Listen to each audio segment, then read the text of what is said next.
Russian military forces have intensified their offensive operations across the Eastern Front in Ukraine, resulting in what the Russian Ministry of Defense claims is one of the single deadliest days for Ukrainian forces since the conflict began. Official Russian communiques state that approximately 1,245 Ukrainian troops were killed within a 24-hour period, a figure that underscores the ferocity of the current assault. The claims, which focus on operations in the Donetsk and Kharkiv regions, have not been independently verified by international observers and are vehemently disputed by officials in Kyiv, who describe the numbers as grossly inflated for propaganda purposes. Despite the discrepancy in reported casualties, analysts agree that the tempo of Russian attacks has significantly increased, utilizing massive artillery barrage and glide bomb strikes to overwhelm Ukrainian defensive positions that are critically short on ammunition and air defense systems. In a development that signals a major escalation in international involvement, North Korea has formally entered the conflict in Ukraine. The nature of this entry is not through the deployment of conventional troops, but through a substantial and direct transfer of military hardware to Russian forces. Satellite imagery and intelligence reports confirm a steady flow of shipping containers moving from North Korean ports to Russian bases, containing millions of artillery shells, short-range ballistic missiles, and other munitions.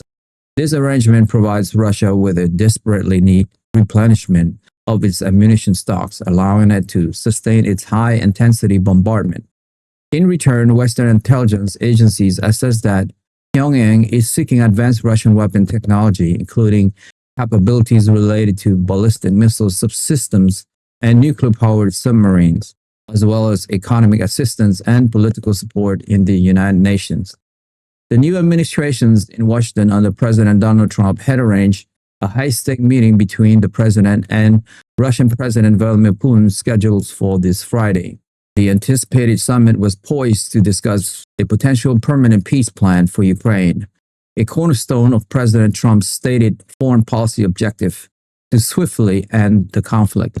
However, Ukrainian President Volodymyr Zelensky has preemptively and publicly denied agreeing to any such permanent peace offering that would be negotiated without Ukraine's direct and central participation.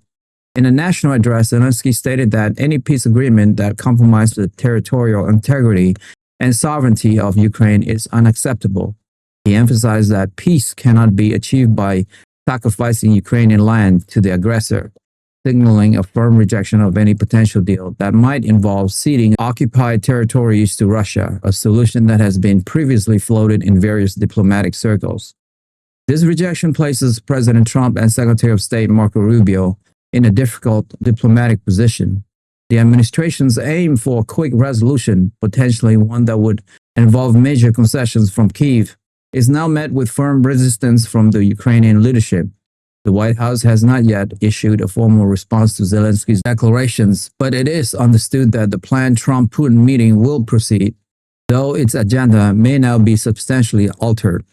The situation creates a stark rift between the United States and its European allies, who have unanimously reaffirmed their support for Ukraine's position that peace must be achieved on terms that respect Ukraine's sovereignty and territorial integrity as defined by its 1991 borders. The European Union's foreign policy chief has stated that any peace talks without Ukraine at the table are not legitimate. The battlefield reality continues to shape the diplomatic standoff. Ukrainian forces are reported to be struggling under the weight of the renewed Russian offensive, particularly in the towns of Chernihiv Yar, the capture of which would give Russian forces a strategic gateway to the larger and more defensively important cities of Kramatorsk and Sloviansk.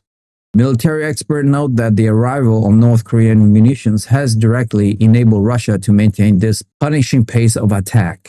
Meanwhile, the delay in the delivery of promised Western military aid, particularly from the United States, where congressional approval was slow, has left Ukrainian units rationing shells and vulnerable to Russian air power. This imbalance in firepower is seen as a key factor in the high number of casualties being reported and is the central context for the urgent diplomatic maneuvers occurring between Washington, Moscow, and Kyiv. That's all for me for today. If you like the video presentations and you would like to follow for more, hit that subscribe and like button now, and we will continue to build this show for you. Thank you to all of you guys who have subscribed. It means a lot to me. Thank you so much. I will see you soon. Bye for now.